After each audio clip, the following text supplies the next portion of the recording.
Hello everyone, I'm the Enforcer, and welcome to the breaking news. Please make sure to like, comment, and subscribe, and support us on Patreon, link in the description below. Today we have breaking news coming out from Europe and the Middle East, as we have been able to hear that the President of the Russian Federation, Vladimir Putin, has continuously issued threats to the United States over the course of the day about possible attempts, according to the Russian Federation, to escalate nuclear conflict and to also violate Russia's interests in the world. At the same time, the Russian Federation is dealing with a Ukrainian drone attack in Moscow, while fuel prices have skyrocketed 20% in 6 hours, highly suggesting that Russian fuel supplies across most of the country have completely run out, and fuel supplies are now directly correlating to the amount of available supply left nationwide. At the same time, the Polish Foreign Minister Sikorski in the United Nations Assembly today stated that if Russian aircraft enter Polish airspace again, they will be shot down, and that the Russian Federation should not come to the Polish government and complain about such an incident. The Polish Foreign Minister is apparently on a different page than their Prime Minister, as we were able to hear that the Polish Prime Minister, Donald Tusk, also stated that they are afraid of shooting down drones because they're not sure if NATO is 100% behind the action, and that they only want to shoot down Russian drones flying into their airspace if NATO is 100% behind the act. While that was being said, Macron also stated in an interview to a U.S. news company that he is not willing to liquidate and seize Russian financial assets, as he believes that that may actually incense the Russians enough to start a full-blown war. And Macron stated that he would like for Europe and the West to be much more predictable in their actions as tensions are running high. The tensions are running high enough that the German Heer, which is the German army, is currently preparing for 1,000 casualties a day in the outbreak of war, that is wounded and killed. All German hospitals and the military are trying to prepare and plan for this eventuality so that if a war breaks out, they would be prepared to take on about 1,000 casualties, wounded and killed, per every single day. The Ukrainians have also reported that the Russian Federation's armed forces that were involved in the Grodno military exercise have now started to leave the country without incident and do not appear to be restaging for a Russian offensive either from the direction of the city of Brest in Belarus or from the city of Gomel, once again attempting another northern offensive. That appears to be unlikely, but a mysterious action is also happening while the Russians are leaving, in that the Russians are transporting 1,200 tons of munitions into the Republic of Belarus for some unknown reason. While Russian forces are largely not even present in the country, their ammunition is being shipped in en masse, which is leading many people to wonder what that would be for. At the same time, the Ukrainian armed forces have been able to conduct some significant strikes on airfields in Crimea, leading to the loss of 2 maritime patrol aircraft, a Beriev-12s, and also an Mi-8. The Iranians have also announced the introduction of a new intercontinental ballistic missile through their Security Council today, while furthering their cooperation with the Russian Federation to build more nuclear reactors inside their country, with future plans to bump the number up to 8 operational nuclear reactors. We have all of this news, and we are going to be making sure to cover it into every single little piece and minute detail that we can over the course of this video. And so moving us on into the largest news of the day, we have been able to hear that the President of the Russian Federation has started to issue direct warnings to the West again, stating that he has repeatedly warned the West about these issues, but its initiatives have not received a clear response, largely making it sound like the West is subservient to Russia's demands. We do not have a large ability to show this clip because it does not have a direct translation, but that was the exact wordage that Putin did use inside the clip. Further information was provided about the statements made by Vladimir Putin in the televised statement today in the Russian Federation, and here are some of them as follows. Russia is ready to comply with the quantitative restrictions of the New START Treaty for 1 year after its expiration. The treaty will expire on February 5th of 2026. Russia is interested in attempting to maintain the status quo that was established thanks to the New START Treaty, suggesting that they do not want to start a new nuclear arms race, although we'll get into in a reason or a moment why that is not true. Russia's continued adherence to the New START Treaty restrictions is only possible if the United States takes similar steps. The expiration of New START Treaty in 2026 means the disappearance of the last agreement on direct limitations on missile capacity. The situation in the area of strategic stability continues to deteriorate, and the West's destructive steps have significantly undermined the foundations of dialogue between countries with nuclear weapons. In particular, in the statement that Putin made today, he actually stated that the Golden Dome defense system, which is a hypothetical defense system that is being designed currently by the United States, which will use a satellite-based detection system to be able to coordinate ground-air defenses on what targets are incoming, and possibly even use space-based missile interceptors to be able to shoot down incoming targets that are flying towards the United States. This was directly stated to be a violation of any sort of peaceful actions and undermining the foundations of dialogue between the countries, and a destructive step by Putin. This will most likely not be received well inside the United States whatsoever, but it does appear that Vladimir Putin is directly threatening the United States of America about the implementation of the Golden Dome system. I do want to remind everyone that the Outer Space Treaty does strictly forbade any nation in the world from ever putting a weapon system for military purposes in space, whether that be defensive or offensive. However, the United States also has a counter-argument that the missile system is, as a matter of fact, purely defensive, and that it is not meant to be able to conduct attacks against the Russian Federation, the People's Republic of China, or any other hostile nations to the United States anywhere else in the world. However, it does appear that the Russian Federation is going to try and adhere to the Outer Space Treaty to the letter and threaten a direct state of war with the United States if we continue to attempt the development of the Golden Dome system. We also were able to hear that Putin then added that Russia is ready to respond to any strategic threats, not just in words, but with military technical measures, meaning an outbreak of war if the United States does not accept Russia's demands to abandon the Golden Dome system, and also further interests that are currently impeding the Russian Federation's abilities to protect what they consider their own, meaning that this is also a threat for the United States to back off of Eastern Europe and Ukraine, otherwise there could be trouble. That direct threat was issued by the Russian Federation today, directly from the office of the President of the Russian Federation, and it's once again making it clear that Russia is a clear and imminent threat, not just to Europe, but directly to the United States of America. I want to make it a little bit clear at the moment, for many people who have said that Europe is not our problem, Russia is now making America's airspace their problem. Russia is telling Americans that they cannot build a defensive missile system that is in a geosynchronous orbit over the United States.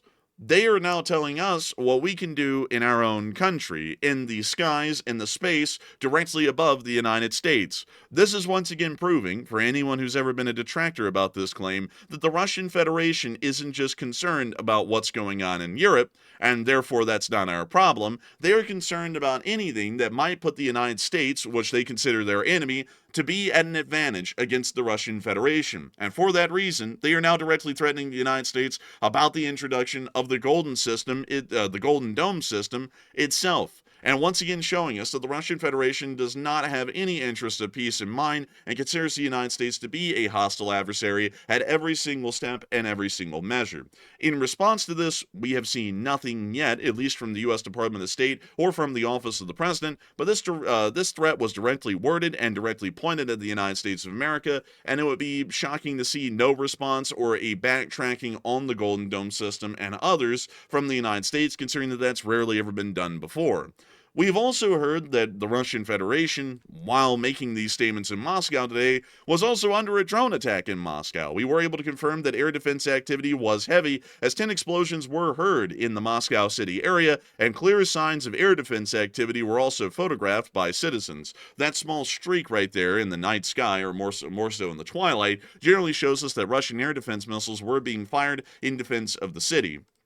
Russian airspace was also closed down in another carpet plan, pretty much shutting off every single airport around Moscow from receiving or allowing flights to exit the airspace. We have heard that this drone attack is still ongoing at the moment, and it appears the Ukrainian drones were entering in a trickle, several at a time, in something of a wave. We also saw that while the Russians are continuing to posture like they're an incredibly strong country, and their global interests should be respected and feared even by that of the United States, the Russians are running out of gas so quickly that prices are now skyrocketing inside of the nation. According to gas attendants within the Nizhny Novgorod Oblast, and this appears to be a story that is corroborated throughout all of Russia, over the course of today, over about a 6-hour period, Russian fuel prices have skyrocketed by nearly 20%, meaning that fuel is most likely completely run out inside the country, at least in the 92 and 95 octanes, and for that reason, the price is now directly reflecting the last available remaining fuel to to the citizenry and is now skyrocketing as a result. But I won't let y'all hear that from me. I'll let y'all hear that from the gas station attendant in Nizhny Novgorod and others. Now let me unmute that clip really quickly, and here it is. Сильно повысились цены на бензин? Ну да, на 15 где-то вот рублей сразу. Это произошло где-то в течение 4 смен. А люди как реагируют? Ну как они могут реагировать? Все в шоке. Вот варья, если есть варья, она 30 километров отсюда, там уже идет 75 рублей литра. Жалуется народ, конечно.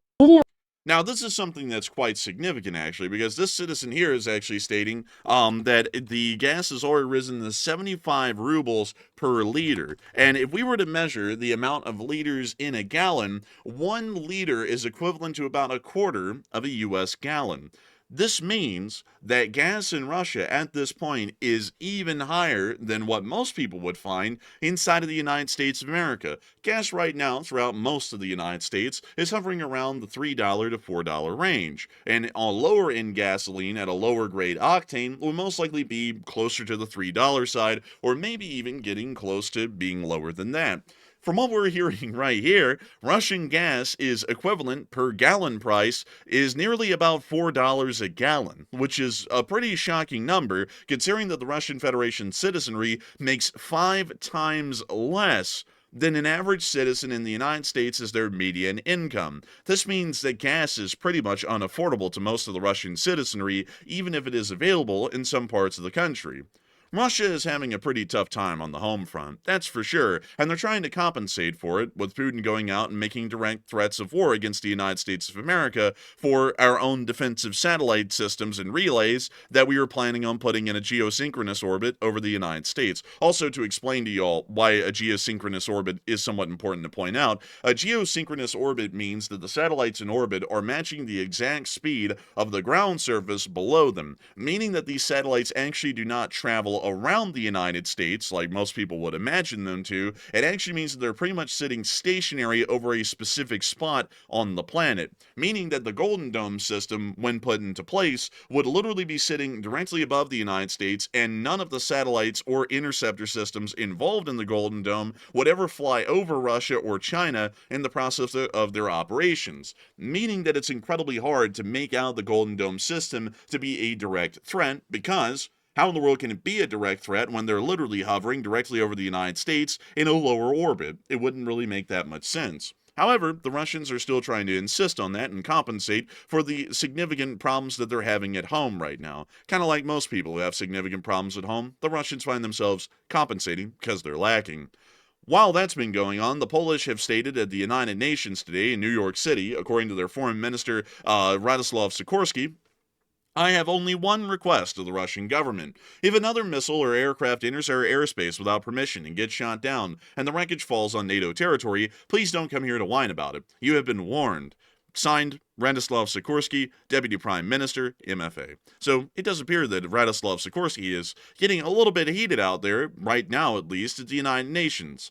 However, it doesn't seem that he is really supported by the Prime Minister of Poland, Donald Tusk, who stated, "We will make a decision to shoot down flying objects without discussion when they violate our territory and fly over Poland. There is no room for debate here." However, he later added that he wanted to have 100% certainty that all of NATO sees it the same way, and stated, "You need to think twice before deciding on actions that could trigger a very acute phase of the conflict," meaning the outbreak of World War III. While the Prime Minister, Donald Tusk, now seems to be hesitant about shooting down Russian drones that violate Polish airspace, the Polish Foreign Minister, Radoslaw Sikorski, doesn't really appear to believe that, and also further stated that at the United Nations today, that they will shoot down any Russian drones or aircraft that enter Polish airspace on site without further question. But it also appears that the Prime Minister, Donald Tusk's concerns in Poland are now starting to become the concerns of Emmanuel Macron. Macron has usually been a heavy proponent of facing down the Russian Federation in every single way, including the force of arms possibly inside of Ukraine in the midst of this current war. However, it seems that Macron may be backing off of that, as he stated that Europe will not confiscate frozen Russian assets because it would, in quote, cause chaos, according to an interview that he had with Face the Nation on CBS today. He stated that we will respect international law and be predictable.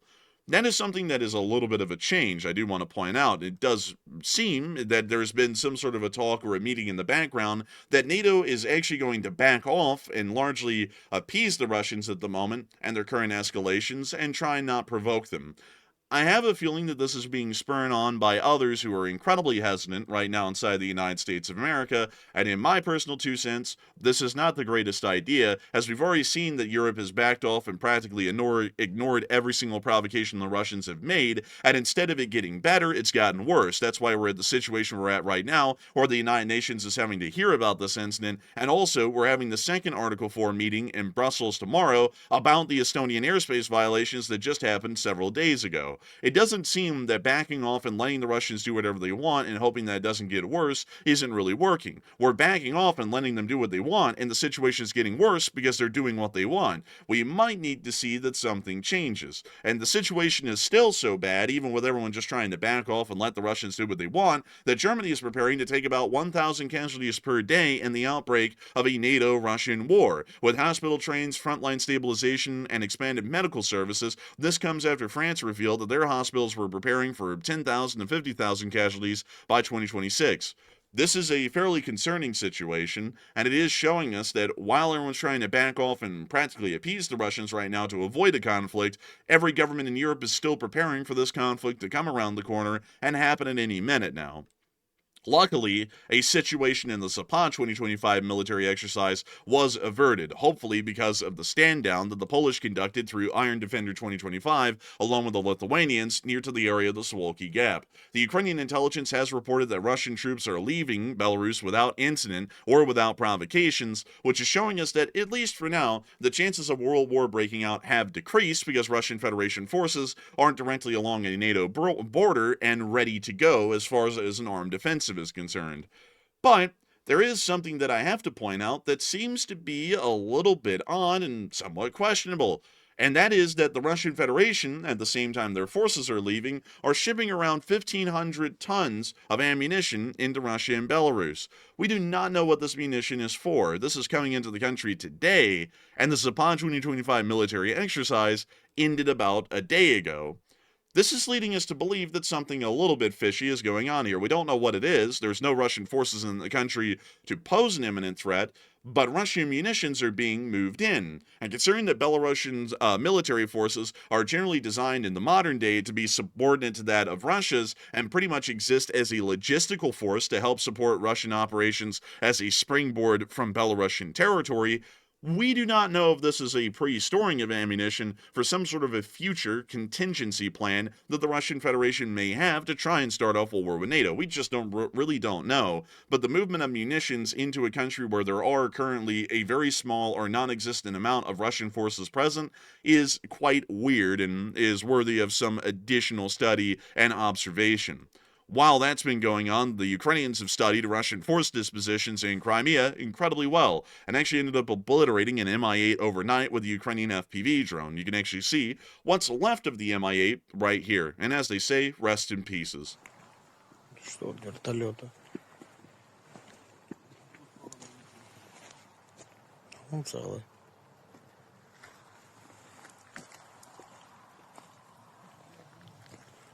Все валяется. На дереве там фюзеляж. Вон фюзеляж. We see the Mi-8 was actually scattered to pieces in the midst of the explosion. Parts are scattered everywhere, but the main part of the fuselage has been charred into nice charcoal briquettes there in the middle of the frame. So it does appear that Ukrainian strikes in Crimea were successful. We're also waiting to hear additional details about the Ukrainian strike that happened at Foros, and we've also been able to uncover something a little bit interesting in our own study on the channel overnight, as we actually were able to confirm that this little building right here, which is Dacha 13, if I'm not mistaken, actually was once the dacha of the former premier of the Soviet Union, Mikhail Gorbachev, and that this actually is considered to be a hangout for the Russian elite, at least in historic Soviet times.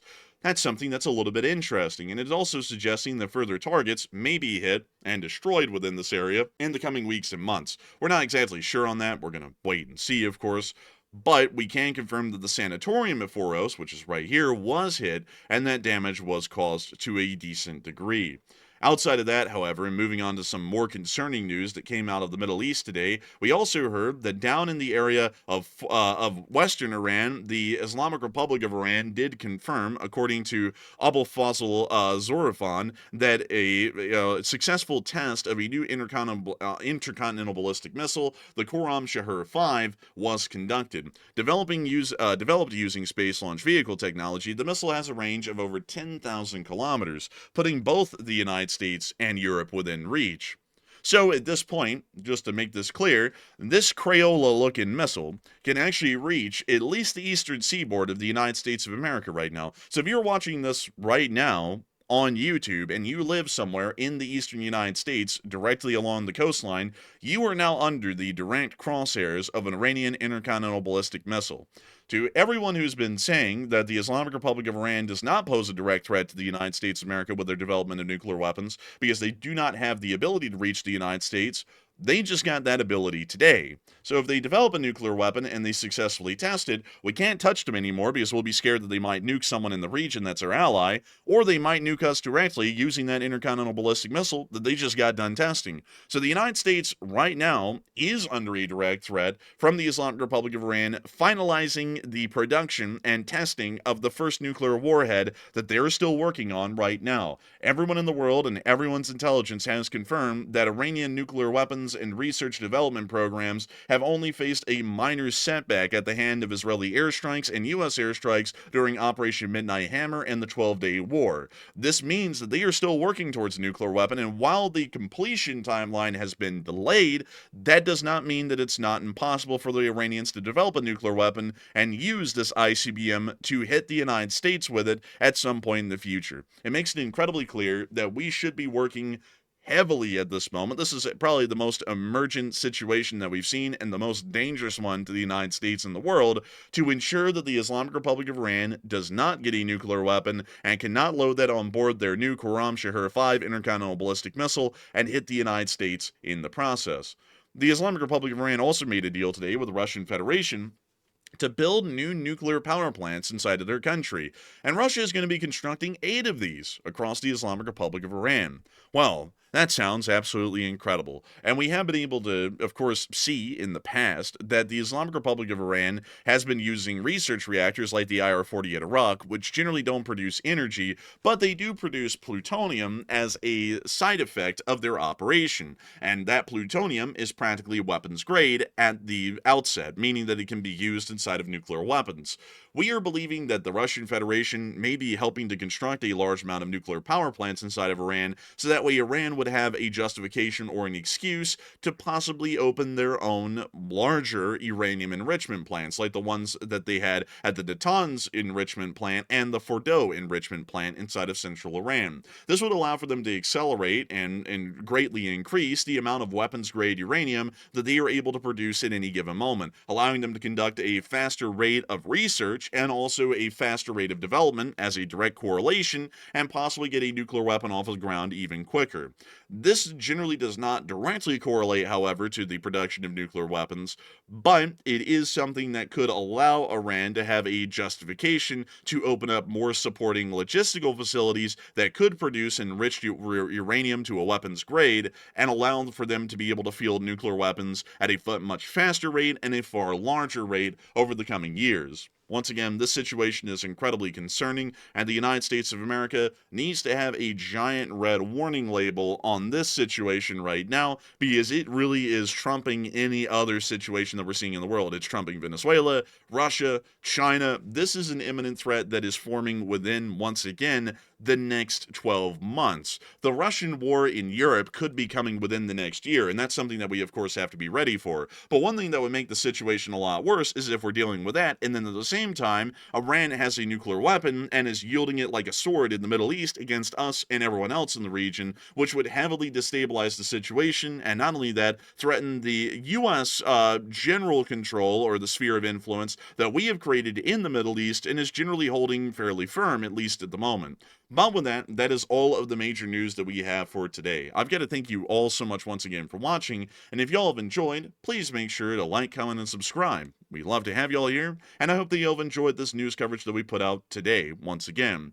Also, On top of that, if you've really enjoyed this channel and you would like to help us to make these video projects possible, you can support us on Patreon. The link is in the description below. It costs about a cup of coffee, $5 a month, to help out the Enforcer channel and to be able to help us to make video projects like these possible and to make the whole world go around because we can keep our lights on here at Enforcer HQ 2.0. I've got to thank you all so much once again for watching and to the folks who join our Patreon, and of course, we will see you all in the next one.